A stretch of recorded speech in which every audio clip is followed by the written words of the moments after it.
Hi friends, எல்லோரும் எப்படி இருக்கீங்க? லாஸ்ட் டைம் நான் சாப்பிட்ட டோப்பு ஃப்ரைடு தோசை எப்படி செய்யுதுன்னு பார்க்கலாம் வாங்க. அதுக்கு ஒரு பேனில் ஒரு ஸ்பூன் ஆயில் சேர்த்துட்டு ஒரு மீடியம் சைஸ் ஆனியன் வந்து நல்லா பொடியாக கட் பண்ணி சேர்த்துக்கிட்டேங்க. இது கூட தேவையான அளவு நான் சால்ட் ஆட் பண்ணிக்கிறேன்.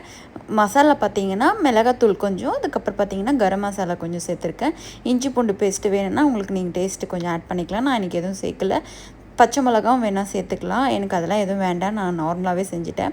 அதுக்கப்புறம் டோஃபு வந்து ஒரு 100 கிராமுக்கு வந்து எடுத்துகிட்டு தண்ணியில் போட்டு சாஃப்டாக ஆகிக்கிட்ட பேருக்கு நான் இந்த மாதிரி நல்லா துருவி சேர்த்துக்கிறேங்க. நீங்கள் கையிலே கூட நல்லா இல்லைன்னா அழுத்தி விட்டிங்கன்னா நல்லா பொடியாக வந்துடும். அது சேர்த்துட்டு ஒரு 1 மினிட்டுக்கு நல்லா ஃப்ரை பண்ணி எடுத்துக்கலாம்.